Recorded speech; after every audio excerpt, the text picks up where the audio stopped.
Juliette and I am a nutritional consultant. I'm a superfood alchemist and I am a mother of 3 boys, which keeps me nice and busy. My passion is really in researching health. It's in combining foods to create magic, really. And that's what we're going to be talking about today. On my research journey, it's taken me down lots of paths, and one of the things that has come up so strongly recently is the endocannabinoid system. Now, this is a system that was not discovered by Western medicine until the 90s. Okay? So this system, which is really, really fundamental for our health, was not discovered in Western medicine until the 90s. And the reason it was discovered was a professor in Israel was studying cannabis. And he was looking at THC. How did THC, which is the psychoactive component of cannabis, so the bit that makes you stoned, how does this work in the body? How does it make us feel the way we feel? What he did was he put a tag onto a THC molecule, put it into the body, and found that this THC molecule went into a receptor in the body. This was how the endocannabinoid system was discovered. Quite remarkable, isn't it? So, what they found out is that we have receptors all over the body. And these receptors, very interestingly, when you put the receptor points onto a map of the human body, and you put it onto a map of the Chinese acupuncture points, it's exactly the same. So, we may not have known about it in Western medicine, but it has been known about. What is so interesting is that the endocannabinoid system interacts with every bodily system that we have. So what does that mean? Every single thing in your body is interacting with the endocannabinoid system. So it's kind of like the foundations of a house. I like to symbolize things. I quite like pictures. I'm quite an image-based person, so I might give you some pictorial descriptions of things to help me understand it and hopefully you. So it's like this foundation of our house. Now, without a solid foundation, what's going to happen to the house? It will collapse. It won't work properly. Now, when we start to look at the endocannabinoid system's function, its whole purpose is to bring balance to the body. It's to create balance within each individual system, but also on the whole, overall. So it's here to help us feel balanced. Who here wants to feel balanced? Oh, yeah. There wasn't really a very large response. Who here wants to feel balanced? Come on! That's better. I know you're all a bit sleepy from lunch, so I might have to get you to do a few things to keep you awake. So this system is interacting with everything in our body. It's interacting with our gut, with our nervous system, with our skeletal system, with literally everything. Now, we have within our body different receptor points. So we have CB1 receptors and CB2 receptors. And we're going to get into that in a little bit. So the endocannabinoid system is here to bring balance, but it's also here to regulate sleep. It regulates appetite. It regulates inflammation in the body. It regulates pain. It regulates stress. It regulates our gut. Do these things sound important to you? Oh, yeah. So how come we've not heard about it until recently?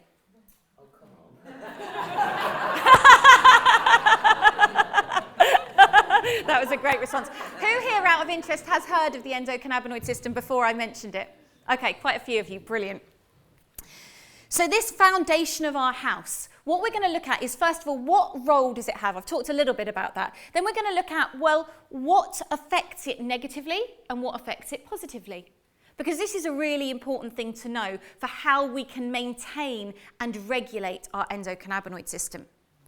So when we look at this endocannabinoid system, which is shortened to ECS, so I might shorten it because it is a bit of a tongue twister saying the endocannabinoid system lots and lots of times. So when we look at this endocannabinoid system, as I said, we have these 2 receptors. So the CB1 receptors are found in the spinal column and the brain, and these are responsible for the regulation of serotonin, dopamine, GABA. These are neurotransmitters that affect our mood. The CB2 receptors are found in the gut and in the immune system, so they help to regulate the gut and they help to regulate the immune system. They also work on our inflammatory responses. Now, one of the amazing things about the endocannabinoid system is that it's intelligent. So it learns. So for example, one of its functions is to help regulate stress. So let's say you have a stressful event that occurs. Your adrenaline kicks off first, then you have cortisol kicking off afterwards. These are stress hormones within our body. Now, as soon as the cortisol gets triggered in your body, the endocannabinoid system starts producing cannabinoids to help us to de-stress, to help us maintain balance, because that's its function. So it's helping to bring your body back out of a fight or flight system into just calm, neutral space. Now, what happens is if that same stressful event is a recurrent event and keeps reoccurring, what they found is that the endocannabinoid system triggers earlier each time so that you have less cortisol spiking, so that you have less of a stress response. This is how adaptogenic herbs work as well. They're helping your body to deal with the stress so that you don't become overwhelmed. Because when we become overwhelmed with stress, this affects our nervous system, this affects our whole body, doesn't it? One of the largest causes of illness is stress-related.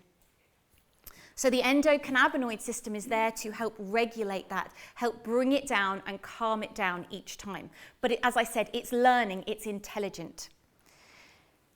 One of the things with the endocannabinoid system is if we are chronically stressed, if we are always in fight or flight, then what happens is it's constantly having to produce cannabinoids. Now, one thing about the cannabinoids is we produce them internally in our body, but we don't have a storehouse of them. They're made on demand. So that means we need to be able to make them. So we need to have the right ingredients to make those cannabinoids when we need them. Does that make sense to everyone? Is everyone following so far? Yeah. Great. Okay. So what happens is these cannabinoids, the two most researched that we really know about are anandamide and 2-AG.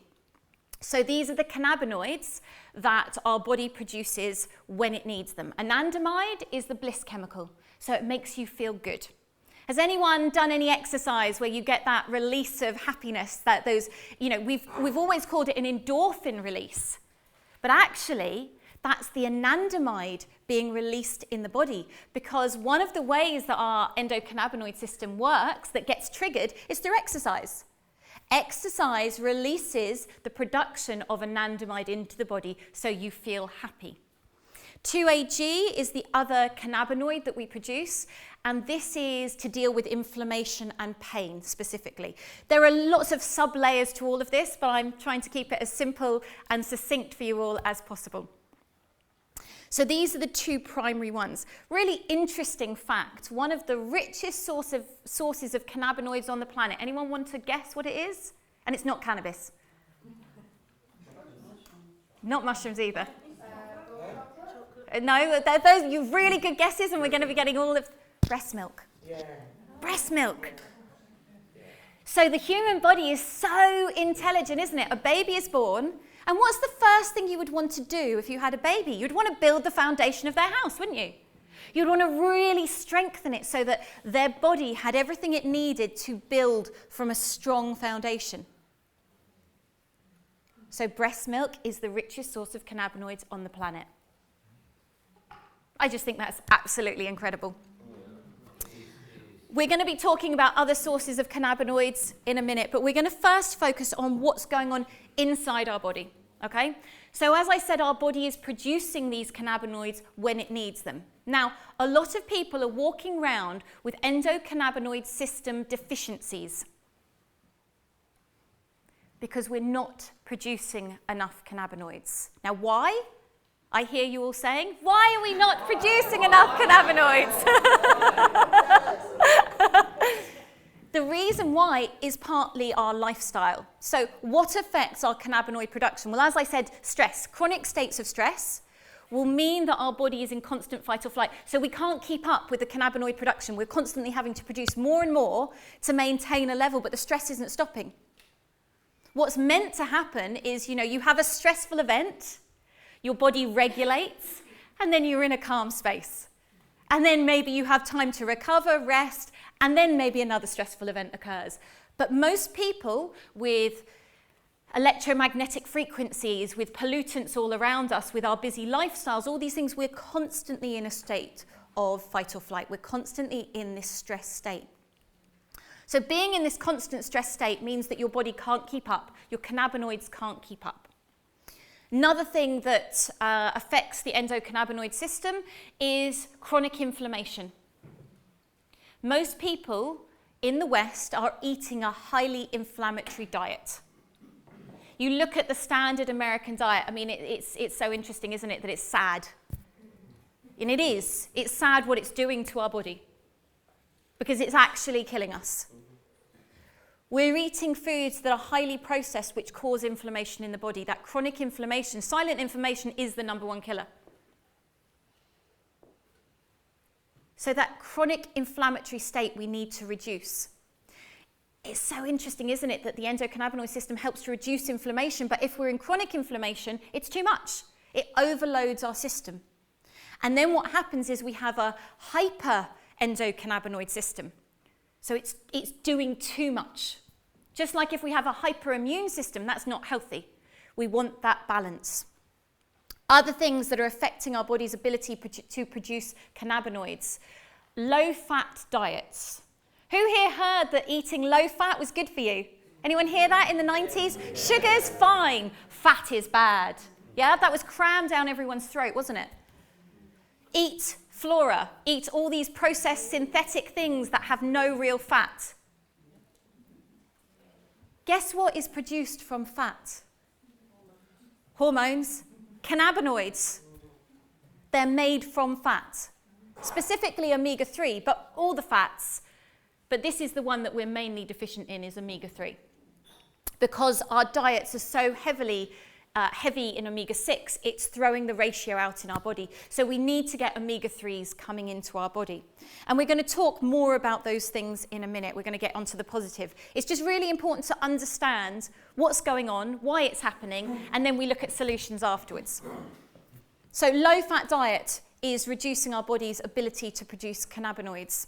Eating processed food, non-organic food. So pesticides, herbicides, fungicides, all of these things negatively affect our endocannabinoid system. Some really interesting information coming out at the moment. You know, this is a relatively new field of research. You know, it's only been around for 40 odd years, this knowledge of this system. So lots of research is happening now, which is amazing. One of the very, very interesting links is between gut health and the endocannabinoid system. And that's not really surprising, is it? When you think about the endocannabinoid system is working on our neurotransmitters. So it's working on serotonin, dopamine, and GABA. But guess where we produce most of our serotonin? Is it here? No, it's here. 80% of your serotonin, which is a mood neurotransmitter, so it's what helps you to feel happy, is produced in your gut. So the gut has a direct correlation, the gut health, to the endocannabinoid system. And what research is showing at the moment is that when we have a huge amount of bad bacteria, which is known as dysbiosis, when we have this state of dysbiosis in our body, lots of bad bacteria, the endocannabinoid system cannot function properly. It needs that balance of good and bad bacteria, as do so many things in our body. So again, it comes back to that word balance. So then we look at, okay, so there's the link between the gut and the endocannabinoid system. The other things that are negatively impacting the endocannabinoid system are things like Wi-Fi, the electromagnetic frequencies. This disrupts the receptor points. So remember we talked about those receptor points, CB1 and CB2. Well, when there's a lot of Wi-Fi electromagnetic signals, this is disrupting the body's ability for this lock and key action to happen, which is how the receptors work. Like the THC we talked about, how it was discovered, it locked into a receptor. But if these receptors aren't working properly, then we're not going to be locking that anandamide in properly, the 2-AG in properly. So this is a very interesting part to the whole puzzle.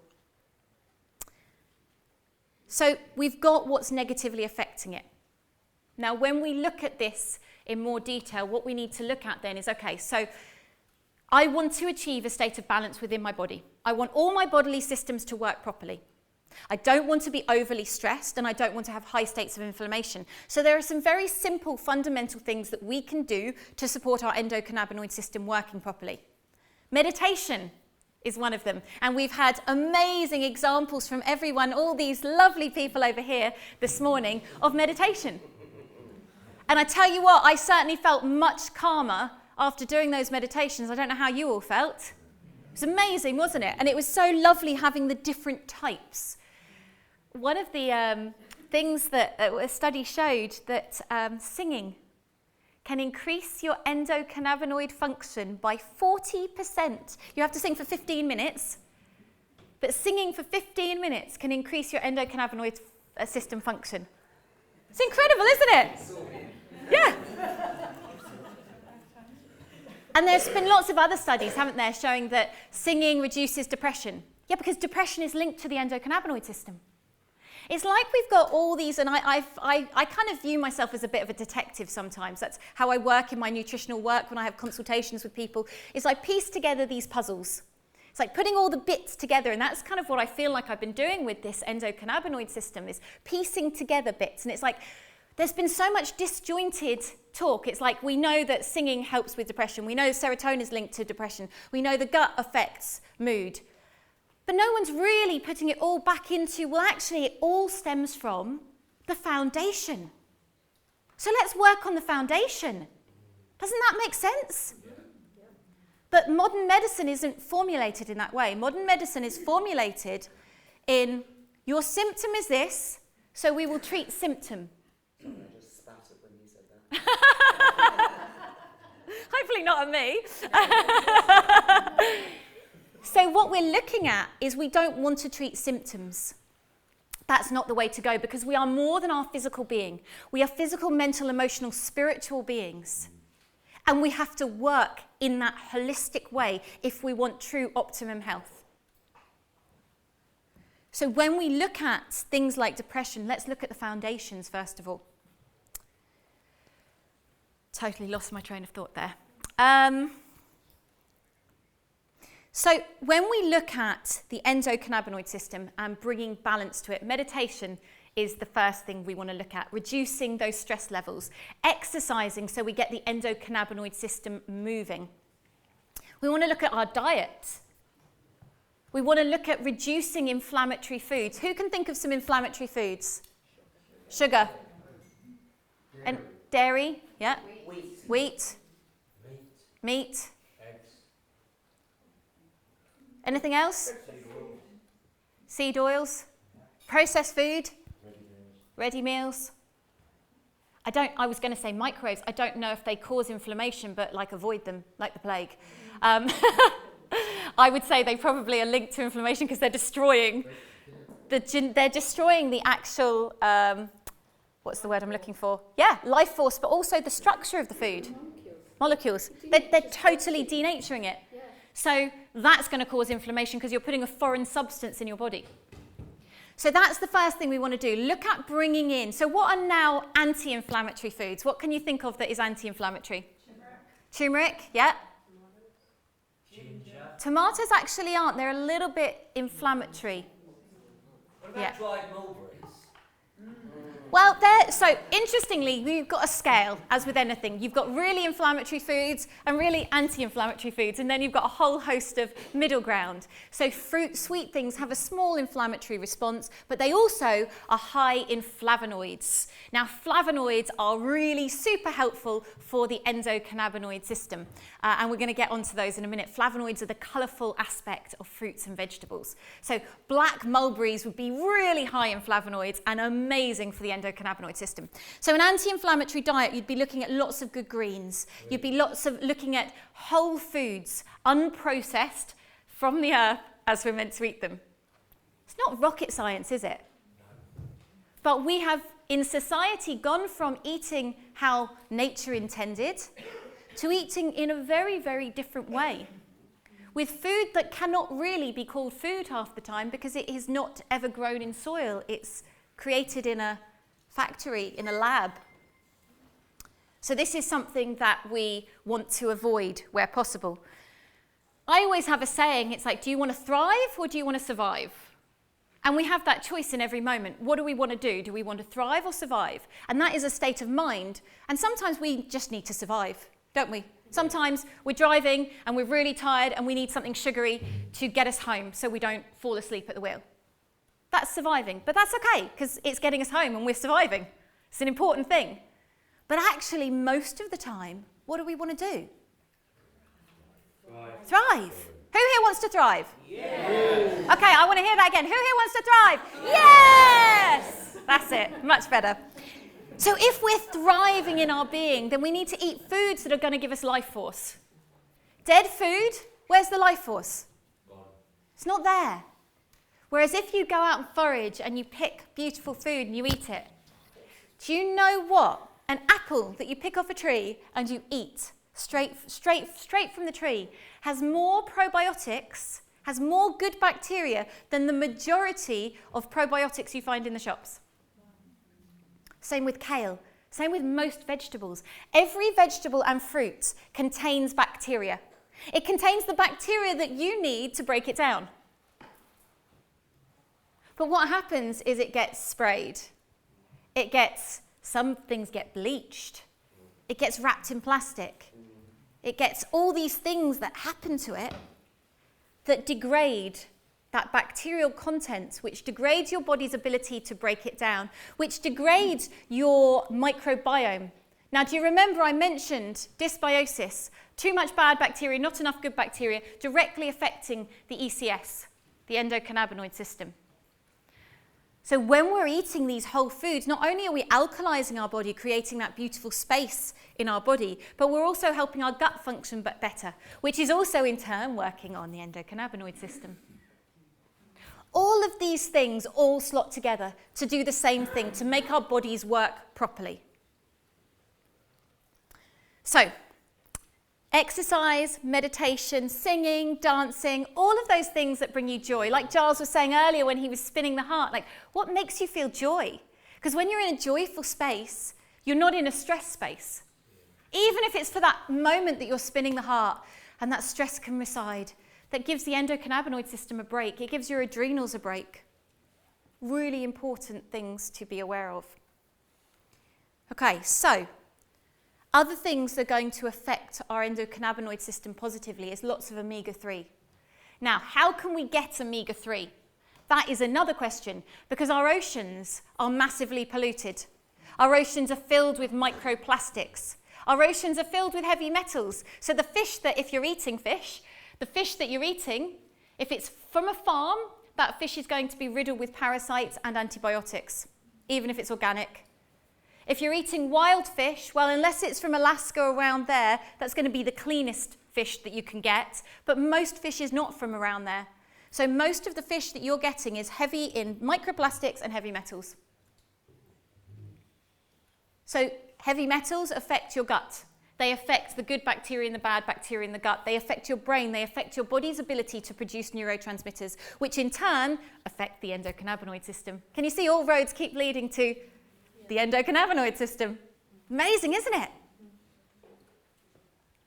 So how can we get that omega-3 then, without overfishing the oceans and destroying the populations in there, without all of this strain? Blue-green algae and marine phytoplankton. Now, with omega-3, with essential fat, one of the things that's really important to be aware of is there's fat in nuts, there's fat in seeds, there's fat in avocado. But all of these fats have to be converted into EPA and DHA, which is the form that is readily available for your brain to use, for your endocannabinoid system to use. Your endocannabinoid system cannot use the ALAs. It can't use the other types of fats. They have to be converted first. So we want to give our body and our brain it straight away in so it can use it. So it doesn't have to do any conversion. Yes, by all means, eat the nuts and seeds and avocados and have that good fat as well, because it will be converted and it will support it. But we need to make sure we're getting it directly in the form of EPA and DHA. As I said, I personally wouldn't have cod liver oil. I wouldn't have those kind of fish. I don't eat any animals. So I have blue-green algae oil and marine phytoplankton. And this is grown in clean water so that you've not got the microplastics and you've not got the heavy metal pollutants going in. but that your body, your hormones can use, your endocannabinoid system can use, so that you can produce these cannabinoids naturally. So we've got the omegas, we've got the flavonoids, which I mentioned. Now the flavonoids are very interesting what they do. Remember I talked about these receptors being like a lock and key, yeah? So we have made anandamide to make us feel happy. One of the things that happens with our bodies if we're not eating the right foods, if we're not having the right lifestyle, is that we make the anandamide. Let's say we've got enough, we're producing it, we're making it, it's going into the lock and key. But what's happening is it's being used up really quickly. So we still have to keep producing more. So there are certain foods which what they do is they hold the anandamide or the 2-AG in the receptor for longer. Okay, so they're actually holding it there, so that you have to produce less cannabinoids, so they work better for you. Everyone following? Yeah. Amazing. So within the endocannabinoid system, as I said, you've got the cannabinoids being produced, you've got the receptor points, and then you've got enzymes that then break down those cannabinoids and recycle them. So that's the kind of wholeness of the endocannabinoid system. So the flavonoids are part of the action that hold the anandamide in the receptors for longer. So as I said, the flavonoids are these colourful pigments from foods, from plants, from fruit and vegetables. So that's part of why we need to eat a rainbow. You know, I'm sure you've heard that, eat your rainbow of colours every day. Well, part of it is for this flavonoid action to hold these cannabinoids in the receptors for longer. Another thing that's very good for our endocannabinoid system are orgasms.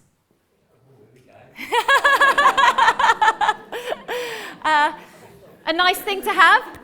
When we have an orgasm, what happens is reduces our cortisol in our body. Is that why your endocannabinoid system is so good? So the more we orgasm, the happier we are. When we orgasm, we also, not only does it reduce the cortisol, but it also releases more anandamide, so it helps the endocannabinoid system function better. So a reason to go out and have sex. So when we're looking at our endocannabinoid system, we've got meditation, we've got singing, we've got dancing, we've got exercise, we've got high flavonoid diet, so eating a rainbow of food. We've got a good omega-3 intake coming into your body. We've got having lots of lovely orgasms. Then we need to look a little bit deeper. What are the foods that we can actually work with that help our body to produce more cannabinoids, that are supportive of your body? So as I said before, our body doesn't store cannabinoids. So if we are taking external cannabinoids, phytocannabinoids, and putting them into our body, this is helping our body to work better. This is helping the endocannabinoid system have that extra support that it needs. And this is where it gets really interesting. You know, I created a while ago this product. So it's called Essential CBD Chocolate Mix. And it's a mixture of medicinal mushrooms, CBD, and cacao. There's a few other things in there like mucuna, which is the highest source of L-dopa. No refined sugar, so it's really supportive. And I created it, and I didn't know about the endocannabinoid system when I created it. But my purpose for it was my intuition was guiding me to put these things together because I felt they would work really well. The more and more research I've done, the more I go, God, that's why, oh, amazing. And sometimes that's how it works, doesn't it? The intuition starts and the science follows. Look at Chinese medicine. Thousands of years of anecdotal evidence. Now the science is following. And this is quite often how discoveries are made with plant medicine. You know, in the olden times, how did they figure out how a plant worked? They didn't have a lab analysing it. They communicated with the plant. They asked the plant, guide me, how do you want me to work with you? What are you good for? And it was through that they started to build up how these plants worked. And now science is going, yeah, that's right, tick. So listening to our intuition is such an important thing. It's, I think the most important thing we can do in life is follow that intuition, follow that guidance, and part of that is linked to the endocannabinoid system as well. Part of that is linked to our gut health. Part of that is linked to how much toxins we put in our body. Because it's very hard to listen to your intuition if you're riddled with caffeine and sugar and refined foods, and your pineal gland is coated from all the fluoride in the toothpaste and the water. It makes it harder. You can still hear it. By all means, we can still have that intuition, but it's harder. I want to make it easier, don't you? Yeah. That's what we're here for. To really be able to connect into who we are. To connect into the fact that we are these beautiful beings that are part of this incredible earth. And we're part of that. Sometimes when things are hard and stressful and we forget these things, I look out at the plants, or I've got a love for orchids, and I've got quite a lot of them now in my house. My lovely husband keeps buying me orchids, which is beautiful. But I look at that, and I look at the incredible intricacy of the flower, and I just go, isn't that amazing? And then I remind myself that I am just as amazing as that flower, because I'm part of this earth, and you're just as amazing as that flower, and you're just as amazing, and you, we all are. We may not all be orchids, some may be roses or calendula or lavender or whatever it may be. It doesn't matter. But we are all beautiful because we are part of this incredible earth. And there's a saying that there is a cure for everything. There is a plant for every ill. And I really believe that. And most of the time they're on your doorstep. They're literally right there. So, back to the endocannabinoid system. So when we're looking at working with what foods can we work with, I went raw for a year, many moons ago, just completely raw. And I didn't know about raw chocolate at the time. Chocolate actually swung me back to eating non-raw food. It was an amazing year. I felt incredible. It was a great clear out of my system, and I felt really high on life and really in tune with everything. And when I found out about raw chocolate, that actually you could have chocolate that was good for you, it blew my mind. Chocolate that's good for you? Wow! With no refined sugar, no dairy, and not roasted.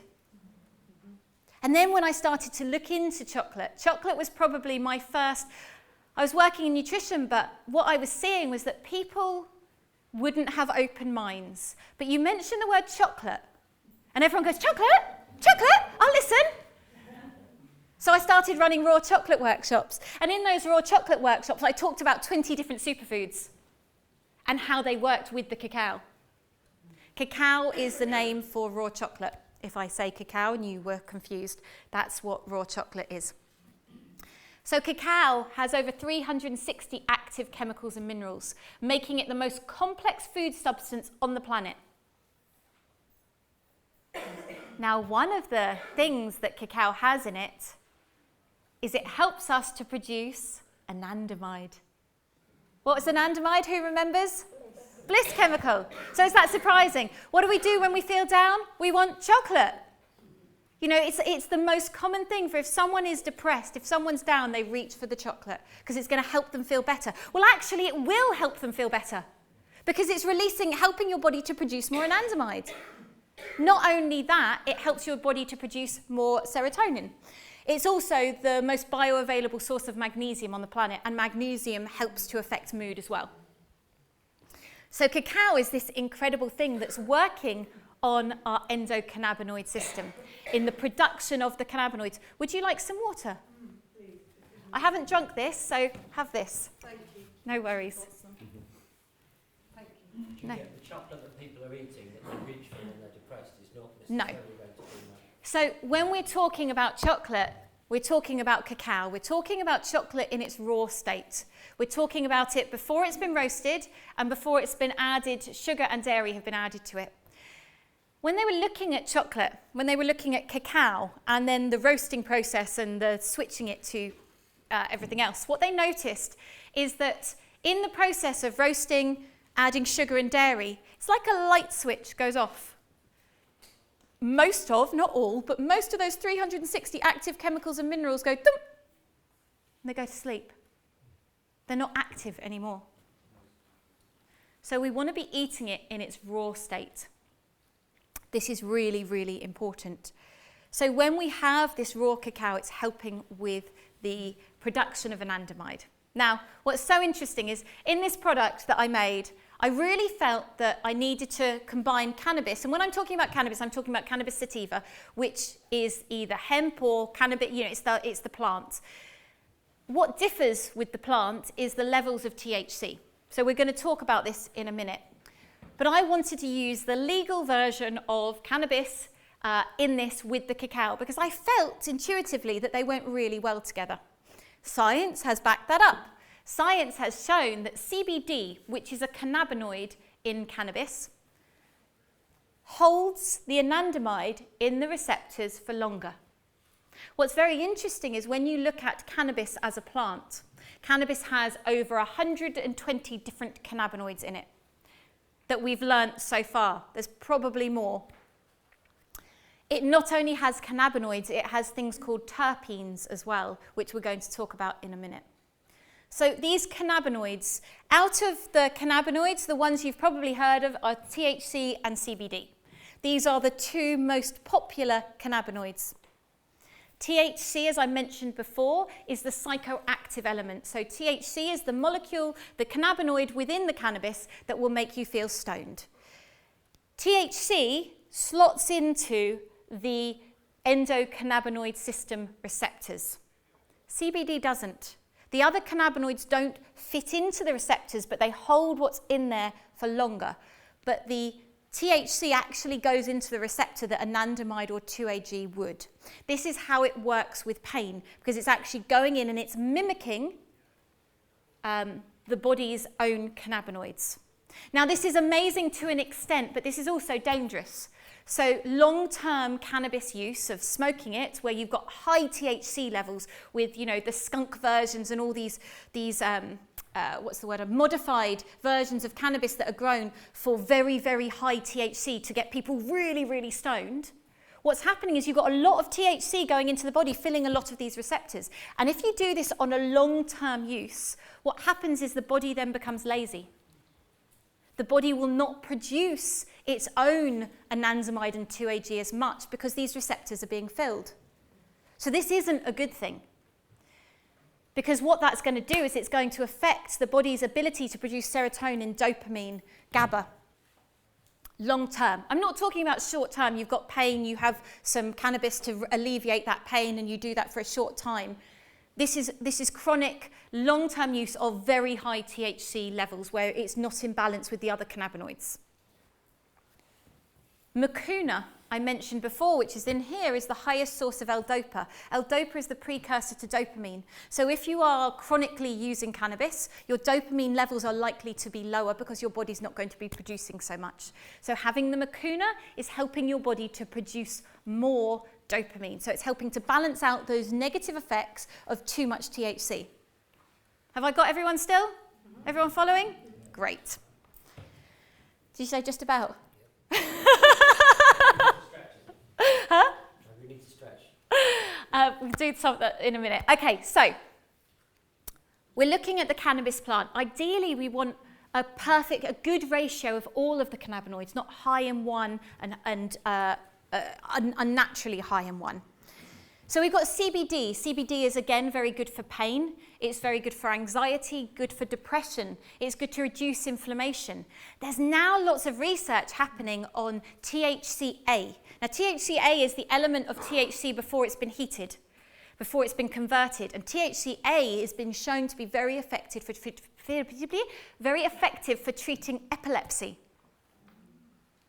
THCA has also been shown to be very effective at helping to rebalance gut problems, IBS, Crohn's, things like that, as has CBD. Again, we're coming back to the cannabinoid system, linking to the gut health.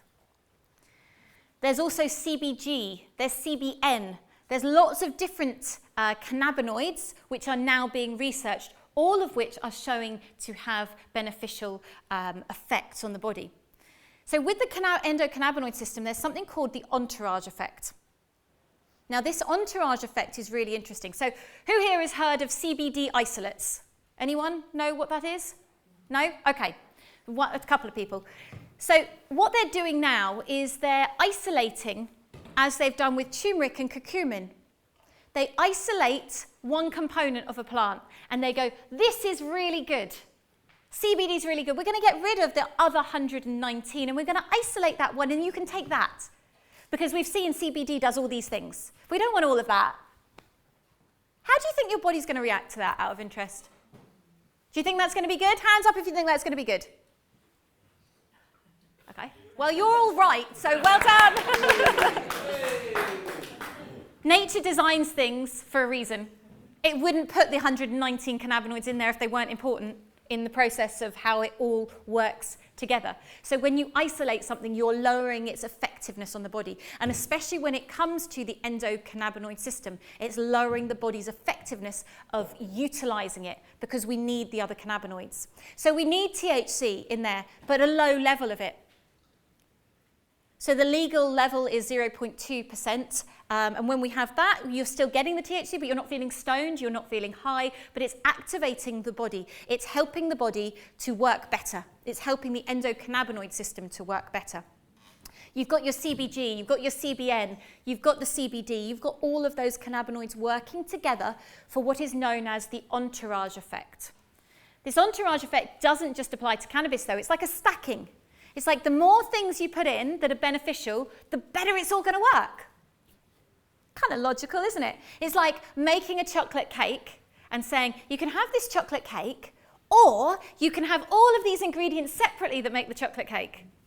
Well, what are you going to go for? I would go for the chocolate cake, as long as it's vegan, gluten-free, no refined sugar. So this entourage effect is where we look at how other plants work and affect it all. And it was when I was tripping into all of this and trying to explore it all and trying to work it out. It's like, so I'd worked out the CBD and I'd worked out the cacao, how they work together in the mucuna. And it's like, well, how do the mushrooms affect the endocannabinoid system? And I couldn't find any information. And I kept searching and searching and searching, reading papers and papers, and I couldn't figure it out. And then it came to me. I was driving. I drive to lots of events. Like last night, I drove 2 hours, 45 minutes to Swindon and then another 45 minutes today. So I've got quite a lot of time in the car driving around the country speaking. And it was on one of those drives that I get this time and space to think and to connect. And this information just came in, and it was, for me, a eureka moment. I was like, oh! And what I realized was that everything is vibration, isn't it? So if Wi-Fi, which is a vibration, it's a frequency that's disruptive, if that frequency of Wi-Fi can disrupt the receptors in the endocannabinoid system,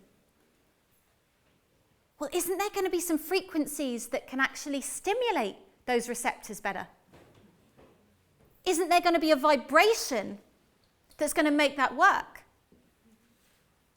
So then I started thinking, well, if everything's vibration, all plants are vibration, we're all vibration, we all have a song. You know, if we listen to our internal workings, we would all be a song. We're all vibrating at a slightly different frequency that all have slightly different notes. But put together, we can make a beautiful harmony. And this is how I work with foods, is creating this harmony, this alchemy. That's what alchemy is, isn't it? It's putting together the sounds, the vibrations, so that then what you get is a magical creation. So what I realized was that the mushrooms have a song, and that sound of the mushrooms is stimulating the receptors of the endocannabinoid system. And what was so interesting is I then started researching that. I was like, okay, so mushrooms stimulating, their vibration is stimulating the endocannabinoid system, and guess what? It does. So there's now research showing that, but I hadn't found that. It had to come in first, that knowledge. Just as I was saying, you know, people used to go out and commune with the plants and they would tell them how to work, and then science would back it up. So what the medicinal mushrooms are doing, and we're going to talk about them in a minute, but what they're doing is they're stimulating these receptor points so that the anandamide goes in better. so we can hold it there. So when you combine, I call it the herbal trinity now. I called it the triple goddess, but it's now become the herbal trinity. I think that's slightly better. When you combine cacao, medicinal mushrooms, and cannabis, these three things together, what they're doing is creating a really superior entourage effect. Cacao, who remembers what cacao can produce for us? Anandamide, amazing. So cacao is making anandamide, which is a cannabinoid that makes you feel happy. That goes in the receptor. What does the cannabis do? Who remembers? Or the CBD specifically? Holds it there for longer. But before that, the mushrooms come in, they do their little vibrating magic, and they make the receptor absorb more of the anandamide. Isn't that incredible? Yeah.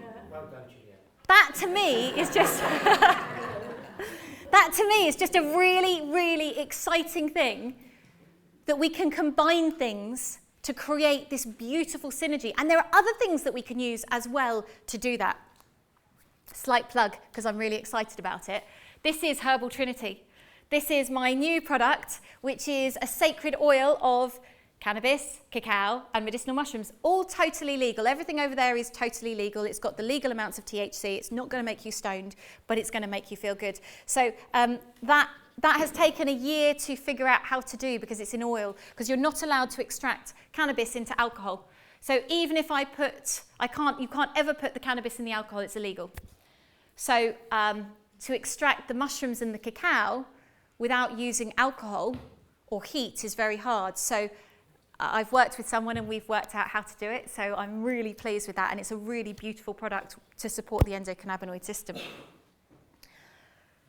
So we've got other things that can work on the endocannabinoid system. When you look at cannabis, I mentioned before that there are things called terpenes. Has anyone heard of terpenes before? Great, a few people. So terpenes are in other plants as well. It's not just in cannabis. Terpenes are the smelly element of plants. So with terpenes, you have two main categories of terpenes. You have the pineal, and you have not the pineal, but the pineal and the linalool. Now, these are two different categories. One, the pine one is your kind of citrusy things. So it's oregano, it's basil, it's rosemary, it's pine, it's orange peel. So it's got that uplifting scent. So have you ever smelt like a lemon or an orange? And what does it do to you? Yeah, you get that zing, don't you? It's like, oh. And that's this terpene in there that's helping you to feel uplifted, because what it's doing is it's interacting with the endocannabinoid system. It's helping to stimulate those receptors. You look at the linalool, lavender. How does that make you feel?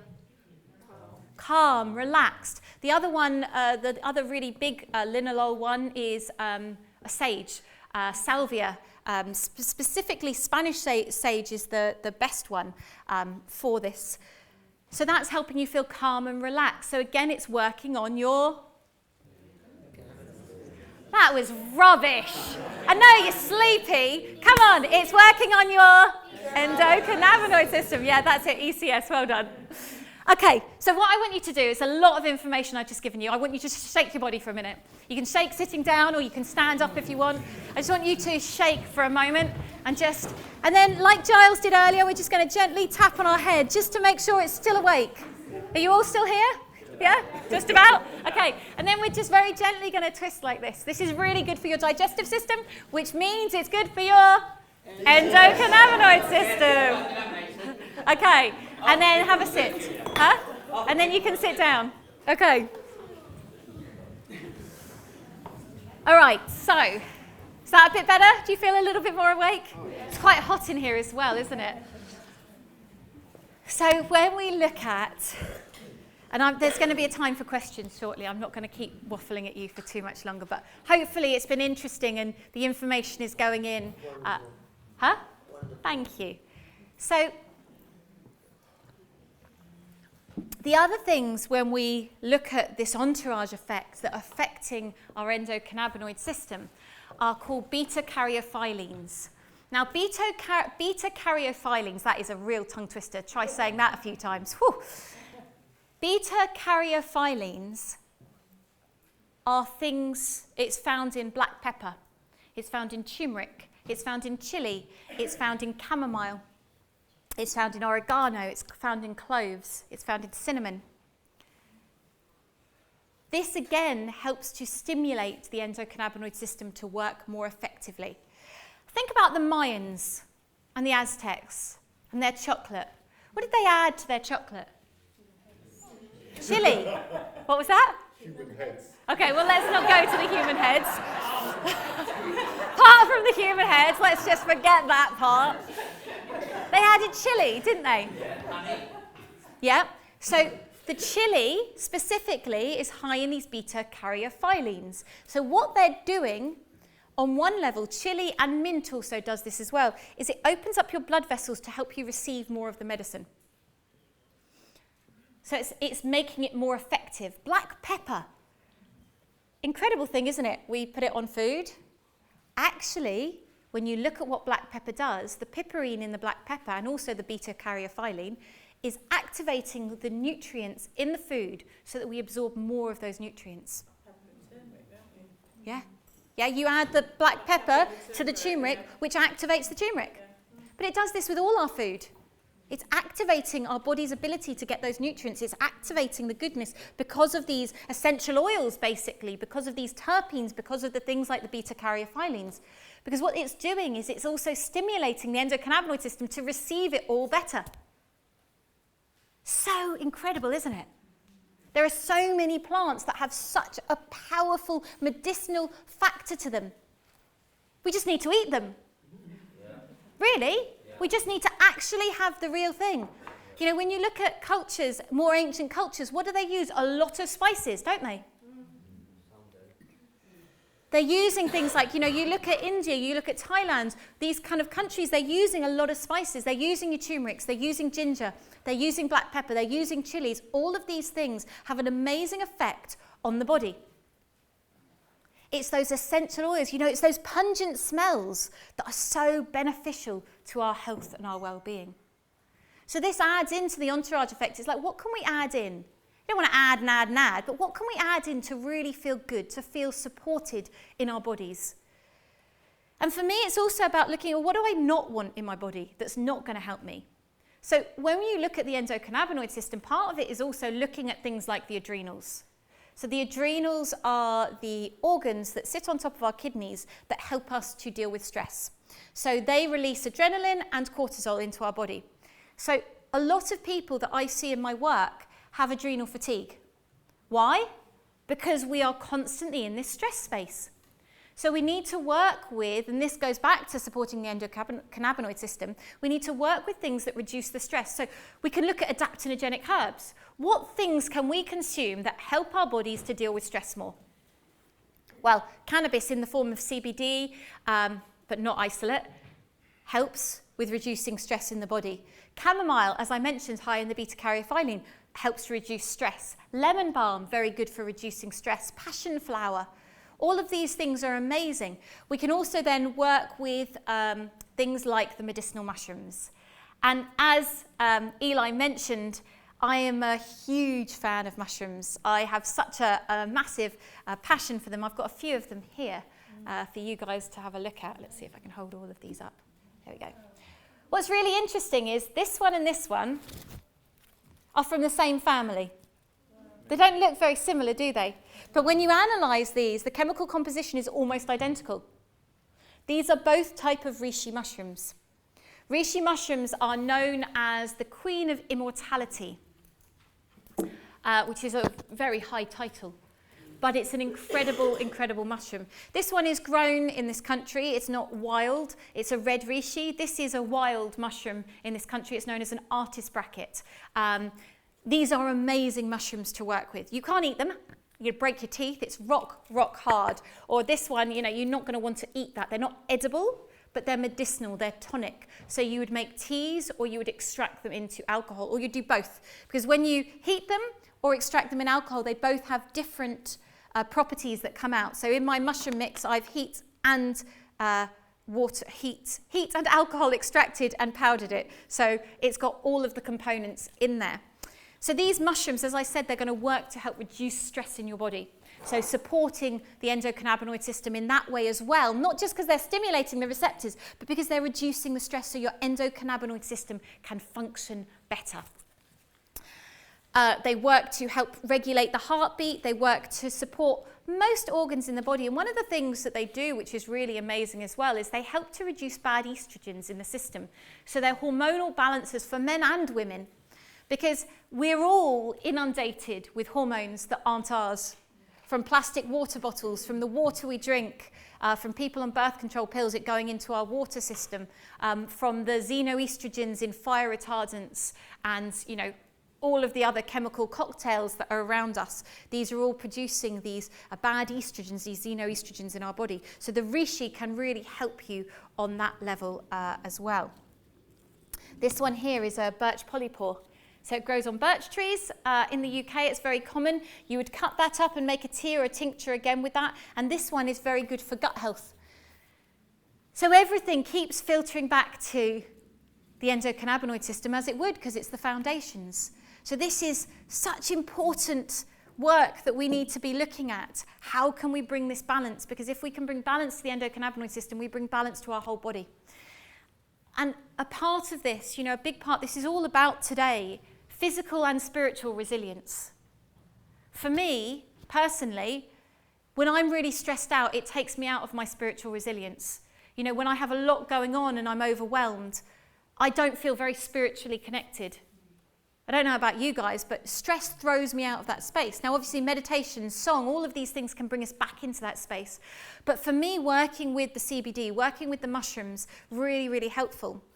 We've been going through quite a stressful time with one of our children. And one of the things that I have been doing that has been my support for me is in the morning I make a ceremonial cacao. So I use some of this stuff, which is ceremonial cacao, and I mix that with my Awaken, which is like a coffee alternative, which is the mushrooms, the CBD, all those things. Add that together. I put a little bit of cinnamon in it, and then I have that in the morning, and I stand barefoot on the earth, even if it's just for a couple of minutes, and just breathe, and just connecting with my heart. And that's helping me spiritually to cacao opens our heart to love. And ultimately, when we're in a space of love, when we looked at Eli's diagram earlier, that love frequency and joy is the highest frequency. And when Giles talked about finding the joy and spinning the heart, everything all ties back into the same thing. It's all about love, isn't it? But everything is designed in life to pull us out of that space. So we have to work quite hard to go, no, hang on. This is actually my natural space. Let's come back to my natural space of where I am, who I am. A beautiful being as part of this amazing earth. And for me, that cacao helps me to anchor into that and remember that. So even if it's just for those 30 seconds or a couple of minutes, it's grounding me in that moment. Another thing that's so important about that, when we're looking at our spiritual resilience and our physical resilience, is grounding. Like Giles said, where are you? Where are we now? Well, getting your feet barefoot on the earth and going, hang on, actually, where am I? I'm not in that mental trip or that mental trip or that mental trip or any of those, what's going to happen tomorrow, what's going to happen then, how's this all going to work? I'm not in any of that. That can all just go on because I don't know what's actually going to happen. But where am I? I'm here, right now. And actually, in this moment, I'm okay. So I don't know what that moment is, but I'm going to bring myself back here to this moment because this is fine. This is good. Yeah. And for me, the mushrooms are teachers of that. Because the mycelium network, there's an amazing film, if any of you haven't seen it, on Netflix, Fantastic Fungi, incredible. And there's beautiful illustrations of this beautiful mycelium network, which is the root network of the mushrooms. And it covers the whole planet in a bright white light. I mean, just that in itself, the whole planet being covered in a bright white light, to me is just like, oh, that's exciting. But not only that, it interacts with every living thing. Every plant, every person is interacting with that mycelium network. So when we work with the mushrooms, for me, they are here to bring us spiritual and physical resilience. They're here to go, you know what, you've got this. And I've got your back. And I've got you underneath. and I've got everything covered because everything's covered in it. But I'm going to hold you so that you can do this, so that you can move through this, so that I'm going to support your bodily systems so that they can all support you through this as well. Because we are more than our physical being. We are beautiful on all levels, and we have to deal with things on all levels. And plants work on all levels. They don't just work when we consume them internally. As I said, they're all a song. So this has a song. So even if I just bring this into my field, this is working with me. Just like crystals, it's all the same thing. Homeopathy, it's how it works. It's all vibration. So when we want to work with plants, I think it's really important that, and a lot of people have talked about it this morning as well, is the intention. What do you want out of it? When we eat a meal, taking that moment, what is your intention? Having that gratitude as well. But that intention of, why are we eating this? Am I just eating it really quickly on the go so I can stuff my face and my belly's just not going to complain anymore? Or am I eating it to be nurtured and nourished by the earth, so that I have more to give to myself and others?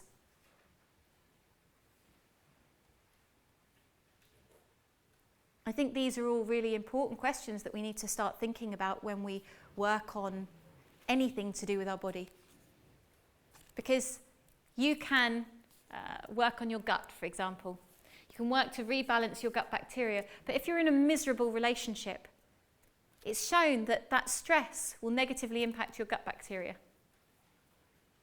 If you are not happy in your job, but you're working really hard on your gut bacteria, how you feel in your being is going to negatively impact your gut bacteria. One of the things, I didn't mention it, that positively affects our endocannabinoid system and all our other systems are hugs. And it's been shown if you hug for more than 10 seconds, this is when you get the real benefit to your body. Not that really quick, that can have a little bit, but actually that hug, proper hug, and that connection, hearts connecting with each other. Because a free hug with every tin of the same thing. if you want, I'm all up for hugs. I love hugs. But actually, it makes sense, doesn't it? How do you feel when you get a hug? Stoned, yeah. Blissful. Because what it's doing is it's releasing endocannabinoids. It's releasing an andamide. It's helping you feel blissful. It's again those puzzle pieces. It all comes back. It's like, we are so intelligent in our beings. Our bodies know what to do if we give it the right tools to do it. So, a couple of plugs of my things, and then I will answer questions. Everything I make over there has mushrooms in, pretty much. I think bar one product, they've all got mushrooms in. This is a new product of mine. Well, it's not as new as the herbal trinity, but this is all you need. It's a superfood plant protein, which has natural sources of vitamin C, magnesium, medicinal mushrooms, super greens, fat, literally all of it in one place. So that is a really nice thing. Starting tomorrow, I am running a 5-day free online retreat, which will be a 45-minute webinar every day at 7:30, starting tomorrow. Giles will be doing one of the days, which is great. 7:30 in the evening, yeah, not morning. There'll be other videos and recipes and stuff like that. You can sign up via my website, which is juliettebryant.com. There's a nice poster that says health is wealth. You click on it and then you sign up and then you can be part of it. If you can't join live, you can get the replays sent to you via email. You can also sign up on my mailing list over there if you would like. So thank you very much for listening to me. I hope it hasn't fried your brain too much or made you fall asleep straight after lunch. I know it was a lot of information to absorb. So if anyone would like to ask any questions, then please feel free to. Yes? Where do seaweeds fit into all of this? So seaweeds are amazing. They're amazingly dense nutrients. They don't have the EPAs and DHAs like the marine phytoplankton and the blue-green algae. Spirulina does, because that's a type of blue-green algae. But the seaweeds are dense nutrients, basically. You did say you had a coffee alternative. Was that the... So this is the Awaken. So I made the CBD hot chocolate mix first, which is calming and relaxing. You can drink that all day, but it's more calming and relaxing. And then I thought I really want something that's going to uplift and invigorate more, but still has the relaxing properties of the CBD. So that's the Awaken, which has that uplifting alternative to coffee, but with no caffeine. So it's got more adaptogenic herbs than this to support the adrenals, to give you energy by feeding the body as opposed to by starving the body. It's a powder. Yeah, basically what you do, there's an open one here. That's what I'm drinking at the moment. It's a powder like that. It's a teaspoon in hot water or hot plant milk. I just drink it black right now, so I've just added hot water to that, and that's it. Juliette, maybe if everyone would have had a cup of that at the start, that would have I mean, it's true though, isn't it? Yeah. It's true. Yeah.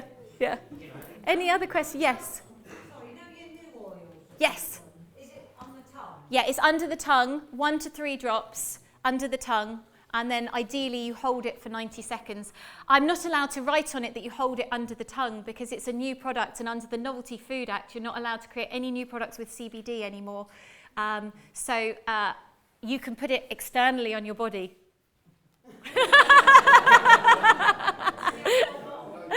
Yeah, exactly. Yes. Someone filming this, is What that? about the location where like the algae are from? Because some of them are from China, aren't they? Yeah, so it's really important, the location of anything. It's like they've, some of the mushrooms that I used to get, they started testing, they were from China, and the metal levels were getting really high. So now I get them from places in the UK. So it's really important that we look at the traceability of where things are coming from. That's a really important thing. That's also down to your vibration. You're born into this vibration in this country, and therefore you should be focusing on the products closest to you because it's in unison with your vibration. That is really true, except for we can't grow cacao in this country. No. Which is, I keep talking to, I said to Giles, my husband, I said, I really want a greenhouse, but I want to be able to grow cacao in it. Can we do that? He said, not yet. Got to work on that a bit. Yeah, I haven't found, so in the Eden project in Cornwall, they are growing cacao, but small amounts of it, not the amount I would need. But I agree, the more we eat food from this land, the better. But I think there are a few exceptions like cacao. Anyway, for me, You yeah. have so inspired me. Thank you so much. You've really inspired me. Thank you. Well done. I know it's kind of off the topic, but can you tell us a little bit about oxalates? Because I'm hearing about oxalates a lot in certain green veggies. Yeah, so there's a lot of controversial information out there about this. Okay. Eating a lot of raw greens is high in oxalic acid, which can be hard to process if you eat a lot of them in their raw state. Right. When you cook them, it breaks that down. Right. And you can lightly steam them. I do believe, though, that eating the raw state of the greens is really important, but it's in balance. You know, that's what it kind of comes down to. If you're eating large amounts, it can put a strain on your body. It's not all green vegetables, is it? Broccoli No, has to be no, green, it's things like spinach and things like that are the highest. Right, lovely. Thank you. No worries. You do need to cook some things to release some of the Yeah, nutrients in them. and you that do. is what it's, You do. Any other questions? Yeah. About the omega-3 linseed oil or flaxseed oil that's cold pressed UK, how does that fare with the omega-3? So, as far as I know, that's not been converted fully. So you have to have, the only place, as far as I'm aware, and I could be wrong, but the only place that you can get the conversion is from the algae that has already been converted. Every other source you have to convert. So all the seeds and nuts have to have that conversion happening in your body. As well is that the vegans were long told that you were fine, just eat your hemp seeds and your flax seeds and your chia seeds and your walnuts and you'll get enough omega-3. But that only happens if you can convert. And not everyone has the enzymes and the beneficial gut bacteria to be able to do that conversion. So when those vegans were telling, the Vegan Society and all these people, all these decades, oh, you don't need it, well, that's not true for everyone. You might be fine just eating plants, which is why we're not taking any chances and we're supplementing with the oils as well as having all of those seeds and nuts. And it's also the volume, like for example, to get your daily amount of omega-3 from hemp seeds, you'd need to have a pint of hemp seeds a day. That's a lot of hemp seeds. And then you have to convert that still. So, having the hemp seeds is amazing because they're really, really rich in nutrients, not just in the fat, but in lots of goodness. Hemp leaves are an amazing source of nutrients as well. So, we can have these things, but it's making sure we're covering all angles that's important. Yeah. I'm curious to know, during the fasting, how the cannabinoid system works, how it's produced. So when we fast, our body is really clearing out and we're regenerating our body. We're taking a lot of stress away from our body in some ways when we're fasting because we're creating stress in some ways, but we're taking a lot of food stress away because we're not having foods that we're intolerant to, we're not having the digestive issues. So we're allowing our body just to settle. Also, when you look at fasting, bad bacteria and parasites, which a lot of people have, which are affecting our guts, linking to dysbiosis, linking to ECS deregulation, they feed on sugars. So you starve them, they die, which is what you want. And that's a bit harsh, but we don't want large amounts of bad bacteria, of candida, fungal overgrowth, parasites. So part of when we're eating is we get these cravings. Who here gets sugar cravings? Well, that's not you. That's your bacteria or your parasites. I always think of this, Little Shop of Horrors. There's a plant that goes, "Feed me, Seymour, feed me now." And I always think of that when I think of these bad bacteria going, "Give me sugar, give me sugar, give me sugar." And that's not just in the form of sugar, that's in the form of carbohydrates as well. So it's your rices, your pastas, your breads, all of that is going to feed that bad bacteria. So when you stop and you give your body a break, you're creating space. So everything can calm and everything can settle. And it helps to create more regulation. I hope that answered your question. One more question, and then I will let you all have a lovely break before the next speaker. Anyone else? Bit rude, but how much are your products? Okay, so the mushroom mix is, all the prices here are reduced for the event. So this is normally 35, but today it's 25. It's 100 grams and you take half a teaspoon a day. So that will last you a few months. The full power cacao, that's ceremonial cacao, is £30. There are two different sizes of these. I've sold all the small ones of the Awaken, but this one is a 30-day supply, approximately 30 servings, and that is £15 instead of 20. The larger supply is 300 grams, so that's 90 servings, and that is normally 55, but it's 40 today. The All You Need comes in two sizes. That's a month's supply, and that's... She just asked me. She just asked me the question. I wouldn't have said it otherwise. I think she needs the other guy, and this is really good as well, isn't it? She just asked me the question, otherwise I wouldn't have. This one is 60 instead of 75. And then this one, the new one, the 10 mils have all gone. This is quite expensive, but we worked out, it's like 500 servings if you have one drop a day. So that's a long time. That's £100 for that. But that's got a lot of stuff in it. And then the other things, you can come and have a look at the price list. So thank you very much.